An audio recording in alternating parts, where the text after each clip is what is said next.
அங்க தடுக்க துப்பில்லாத நீ அப்ப நீ விஜயை குறை சொல்வதற்கு உங்களுக்கு என்ன தகுதி இருக்கு? ஏங்க விஜய் கண் அசைத்தால் நான் அசைத்தால் அவருடைய செய்தி அங்க கிராமத்துல போய் ரீச் ஆயிருது. அவர் எதுக்கு வெளியில போனா அவர் ஏசி ரூம்ல தான் இருப்பாரு. நீயோ அவர் ஒன்னாத்தான் வந்திருக்கீங்க, அரசியலுக்குள்ள நுழைஞ்சிருக்கீங்க. அவர் சினிமால நடிச்சிட்டு 300 கோடியை இழந்துட்டு வந்திருக்கிறாரு. போய் ஆர்ப்பாட்டத்துக்குள்ள போனவருக்கு இடுப்பு பிடிச்ச இடுப்ப கில்லுன விஷயத்த போய் ஏன் அங்க பாத்துக்கிட்டு இருக்கிறாரு? இன்னைக்கு இடி ரைடு வந்து இது விஞ்ஞான பூர்வமான ஊழல் கண்ட பல ஆண்டுகளாக பார்த்த கட்சி இன்றைய ஆட்சியாளர்கள். அவங்கிட்ட போய் பருப்பு வேகுமா? இப்போ இதில் பார்த்தா இதெல்லாம் பார்த்து அவர் நொந்து போய் தான் அண்ணாமலை என்ன செஞ்சிட்டாரு, ஆர்ப்பாட்டத்துக்கு போனவர் பேசாமல் என்னென்னா ஆர்ப்பாட்டத்துக்கு போனேன்னா எத்தனை ஆயிரம் பேர் எந்தெந்த மண்டலங்களில் கைதாகி இருக்கிறாங்க, தொண்டர்கள் எப்படி இருக்கிறாங்க, நம்மளுடைய போராட்டம் வந்து வலுவாக போயிருக்கு, நம்ம ஒரு மாற்றத்தை உருவாக்குங்கிற மாதிரி போனவர் இவர் எதுக்கு செல்லன் நோண்டி விஜய் படத்தை போய் பார்த்தா விஜய் படத்தில் அவர் நடிச்சிருக்காருன்னா யாராவது இடுப்பை பிடிப்பார். அது படத்தில் வந்து இப்போ பணம் கொடுத்து புக் பண்ணி தான் படத்துக்கு விஜய்க்கு ஒரு 300 கோடி, நடிகைக்கு ஒரு 50 கோடி கொடுத்து படத்தை போய் ஆர்ப்பாட்டத்துக்குள்ளே போனவருக்கு இடுப்பு பிடிச்ச இடுப்பை கில்லுன விஷயத்த போய் ஏன் அங்கே பார்த்துக்கிட்டு இருக்கிறாரு? அப்போ அவருக்கு என்ன ஆகி போச்சுன்னா மனசு டென்ஷன் ஆகி இந்த இடி ரைடு சமாச்சாரமெல்லாம் தமிழ்நாட்டு மக்கள்கிட்ட பருப்பு வேகாது. ஏன்னா அதான் சொல்கிறேன்ல, எடப்பாடி ஆட்சி காலத்தில் இடி ரைடு வந்து ஒரு மாற்றத்தை உருவாக்கியிருந்தா பண்ணலாம். அவங்களையெல்லாம் இப்போ 2026 எலெக்ஷனில் அதிமுகவோட கூட்டணியாம். ஆனால் இடி ரைடு போவோமா, அங்கே என்ன நடந்துச்சுங்கிறத வெளியில் சொல்ல மாட்டோம். இங்கே வந்து நாங்கள் இடி ரைடை பற்றி ஒரு பரபரப்பை உண்டாக்குவோம், உடனே மக்கள் எல்லாம் மனமாற்றம் அடைஞ்சு இவங்க பின்னாடி வந்துடுவாங்கன்னு இவர் பகல் கனவு கண்டுக்கிட்டு இருக்காரு. ஆகவே இதெல்லாம் வந்து ஒரு நாடகம் அப்படின்னு சொன்னவர் தான் விஜய் வந்து ஒரே சுருக்கமாக அப்படி தள்ளி போய் விளையாடுகிற மாதிரி இதெல்லாம் ஒரு வெற்று நாடகம்னு சொல்லிட்டு போயிட்டார். உடனே இவருக்கு கொந்தளிக்கார். என்ன நான் விஜய் அவர்கள் வந்து களத்தில் இறங்கி போராடணும், நான் வந்து களத்தில் நிற்கிறேன்னா நீயோ அவர் ஒன்னாத்தான் வந்திருக்கீங்க, அரசியலுக்குள்ள நுழைஞ்சிருக்கீங்க. அவர் சினிமாவில் நடிச்சுட்டு 300 கோடியை இழந்துட்டு வந்திருக்கிறாரு. நீ போய் ஐபிஎஸ் அதிகாரியாக போய் அண்டை மாநிலத்தில் போய் வேலை செஞ்சுட்டு இன்னைக்கு பென்ஷன் பணத்தோடு வந்து சேஃப்டியாக வந்து அதுவும் பாஜகவில் பல ஆண்டுகளாக பாடுபட்ட தலைவர்களை எல்லாம் தாண்டி அப்படியே ஜெயின் வந்து மாநில தலைவர் வந்து உட்கார வந்த உடனே உனக்கு மாநில தலைவர் பதவி கொடுக்காங்க. ஏன் அதுக்கு முன்னாடி தலைவரோட இல்லையா தமிழ்நாட்டில்? அப்போ நீ விஜயை குறை சொல்வதற்கு உங்களுக்கு என்ன தகுதி இருக்கு? நல்ல சம்பளம் வாங்கிட்டு இருந்து அண்டை மாநிலத்தில் நீ ஐபிஎஸ் அதிகாரியாக இருந்து அனைத்து மக்களுக்கும் அனைத்து அரசியல் கட்சிகளுக்கும் நீ விசுவாசமாக இருக்க வேண்டியவர். அங்கே ஒரு கட்சிக்கு விசுவாசமாக இருந்ததுனால தான் தமிழ்நாட்டில் டக்குன்னு தூக்கி கொண்டு வந்து உன்னை தமிழக தலைவராக போடுறாங்க. அப்போ நீ இவர் வந்து சொந்த உழைப்பில் திரைப்படத்தில் 20 வயசுலேயே நடித்து இளமையோடு நடித்து இன்னைக்கு அவர் பின்னணியிலே அவங்க அப்பா வந்து ஒரு முற்போக்கு சிந்தனையாளர், தமிழ்நாட்டில் ஒரு முற்போக்கான படங்களை சமூக சீர்திருத்த படங்களை எடுத்த எஸ் சந்திரசேகருடைய பையன் இன்னைக்கு தமிழக வெற்றி கழகம்னு அரசியலில் வந்திருக்கிறார் சொன்னால் படிப்படியாக திரைப்படங்களில் நடித்து தன்னுடைய வருமானம் 300 கோடியை இழந்து விட்டு வந்தவர் விஜய். இப்படி இருக்கும்போது நீ அவரை பார்த்து நீ மாணவர்கள் மாதிரி நீங்கள் வச்சுக்கிட்டு அரசியல் பண்றீங்க. நீங்க வெளியில அண்ணாமலையோட அவரோட ஆதங்கம் என்னன்னா, இப்போ ஒரு ஊழல் நடந்திருக்கு அப்படின்னு சொல்லிட்டு ரோட்டுக்கு வந்து நாங்க போராடுறோம். ஆனா விஜய் இன்னமும் ஏசி ரூம்லயே உக்காந்துக்கிட்டு வெறும் வெற்று அறிக்கைகளை மட்டும் கொடுத்துட்டு அரசியல் செய்யறாரு அப்படின்ற ஒரு ஆதங்கம். ஏங்க அதுதான் ஏங்க வெற்று அரசியல் தானே அவரு ஏங்க இவர் உன்னிப்பாக எஸ் சந்திரசேகருடைய பையன் இந்த சினி ஃபீல்டில் வந்து சினிமாவில் உள்ள இவர் காதலா நடிக்கலையே, காதல் படமா நடிக்கலையே. அவரு முற்போக்கு சிந்தனை சமூக சீர்திருத்த படங்களில் நடித்தவர், இன்னைக்கு அவலங்களை எடுத்து சொன்ன படங்கள் பல படங்களில் நடித்த ஒரு விஜய் அவர்கள் வந்து தமிழ் சினிமாவிலேயே படங்களை நடித்தவர். போய் கேரளா ஆந்திரா பிற மொழியில நடிச்சுட்டு அப்படியே சுத்திட்டு இங்கே வரல. தமிழ்நாட்டு மக்களோடு அவருடைய வாழ்க்கை இயல்புகளையும் அந்த இளைஞர்களுடைய இயல்புகளையும் கவர்ந்து அதற்கு தகுந்த மாதிரி படங்களை நடித்து அவர்கள் மனத்தை கவர்ந்து புரட்சி தலைவர் எம்ஜிஆர் மாதிரி அன்றைய இளைஞர்களை கவர்ந்த மாதிரி இவர் கவர்ந்து நடிச்சு இங்க வந்திருக்கிறார்.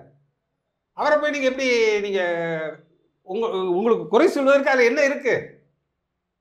ஏன்னு சொன்னா அது அப்படி வந்து யதார்த்த உண்மை. நீ அதாவது இடி ரைடு எடப்பாடி ஆட்சி காலத்தில் நீ இடி ரைடு விட்டு நீ ஏதாவது ஒரு தண்டனை வாங்கி கொடுத்துருக்கணும், இல்லைன்னா அப்படி எது இல்லைங்கிறது ஒரு வெள்ளை அறிக்கை விட்டுருக்கணும். அதாவது இடி ரைடு போனோம், அப்படி ஒரு கொள்ளை நடக்கலைன்னு ஒரு அறிக்கை சொல்லிக்கணும். இல்லைன்னா இடி ரைடு நடந்தது, இத்தனை கோடி ஊழல் நடந்தது, இவங்க தண்டிக்கப்பட்டாருன்னு சொல்லணும். எதுவுமே இல்லையே. அப்படி புஷ்ஷுன்னு போயிட்டு இன்னைக்கு வந்து வந்தோன்னா அவர் இதெல்லாம் அவர் கடந்து எல்லாம் பார்த்ததுனால அவர் வர வேண்டியதில்லை. ஏசி ரூமுக்குள்ள இருந்தே ஷூன்னு அதை கொசு பத்துற மாதிரி போய் இதெல்லாம் நீ நடிக்கிற நாடகம்லாம் இங்கே எடுபடாது அப்படின்னு. இப்போ நான் எதுத்தானே சொல்கிறேன்.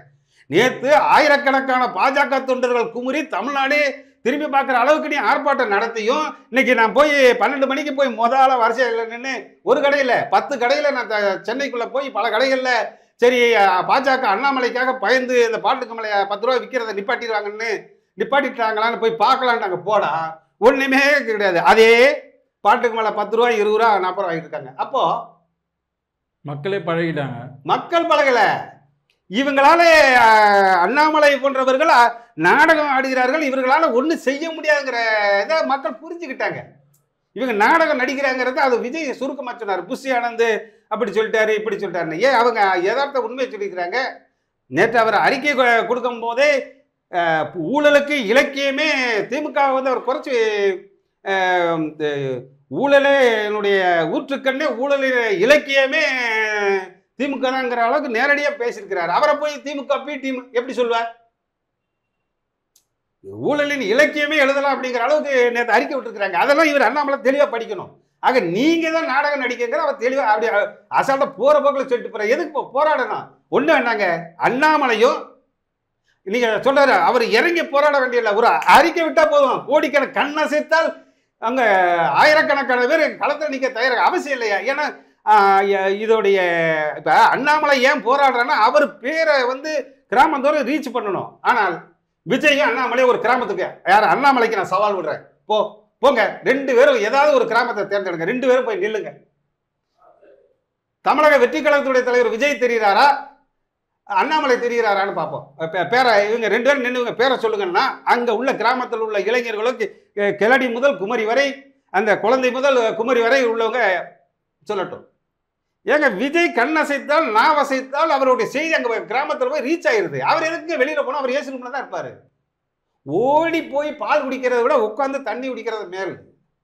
ஒரு தலைவன் என்பவங்க அவன் சொல்ற அவன் வாயிலிருந்து வரக்கூடிய வார்த்தைகளே போய் ரீச் ஆகும். அவன் இடுகின்ற கட்டளை செய்து பிடிக்கிறது தயாராக இருக்காங்க.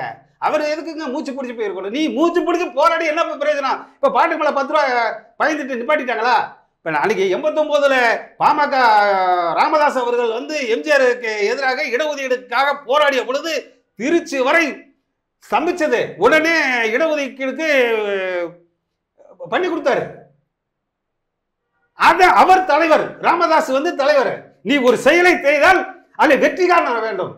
நீ நேற்று போராட்டம் நடத்திட்டு இன்னைக்கு காலையில் 10 ரூபா 20 ரூபாய்க்கு விற்கிறாங்க. அந்த ஈடி ரயிலுடைய தாக்கம் இல்லையே. ஏங்க இந்த ஈடி ரைடு என்பது மதுபான ஆலையில் தயாராகக்கூடிய பொருளை வந்து மத்திய அரசுடைய அதிகாரிகள் மீறி ஒரு பாட்டு வெளியில போக முடியாது. அங்க தடுக்க துப்பில்லாத நீ அதே போல டாஸ்மார்க் இன்னைக்கு ஒரு சின்ன ஒரு யூடியூப் சேனலோ இல்ல ஒரு பெட்டி கடையோ எது வச்சிருந்தா கூட குறிப்பிட்ட டேர்ன் பணம் ஒரு ஜிஎஸ்டி நம்பர் வாங்கணும். ஆனா தமிழ்நாட்டில் இருக்கக்கூடிய குமரி முதல் கும்மிடிப்பூண்டி வரை இருக்கக்கூடிய 5000க்கு மேற்பட்ட டாஸ்மாக் கடைகள் ஒரு நாளைக்கு குறைஞ்சபட்சம் 5 லட்சத்துக்கு மேல சேல்ஸ் ஆகுது. அங்க நீ தனியாக ஜிஎஸ்டி வாங்க வேண்டும் என்று அனைத்து இந்தியா முழுவதும் உள்ள அனைத்து மாநிலங்களிலும் இந்த மதுபான கொள்கையிலே நீ ஒரு சட்டம் வைத்திருந்தால் அவன் பில் போடாமல் கொடுக்க முடியாது. போலி அங்க சரக்கு வந்து பில் போடாமல் விற்க முடியாது. முழு காரணம் நீங்க 10 ஆண்டு காலமாக நீங்கள் மது கொள்கையிலே தெளிவான முடிவெடுக்காதன் காரணமாகத்தான் இந்த கொள்ளை போய் கொண்டிருக்கிறது. அதை தடுக்க துப்பில்லாமல் அந்த வருமானத்தை உங்களுக்கு ஈட்டுவதற்கு வழிவகை செய்யாமல் மாநில அரசுகளை எதிர்கட்சிகளாக இருக்கக்கூடிய மாநில அரசுகளை ஒடுக்குவதற்காகவும் அச்சுறுத்துவதற்காக தான் இந்த வேலையை தவிர இதுல வந்து இது ஒரு நாடகம் என்பதை விஜய் சொன்னதைத்தான் நான் திரும்ப சொல்கிறேன், அழுத்தம் திருத்தமாக சொல்கிறேன். அது நாடகம் தான் என்பதை பதிவு செய்கிறேன். நன்றி, வணக்கம்.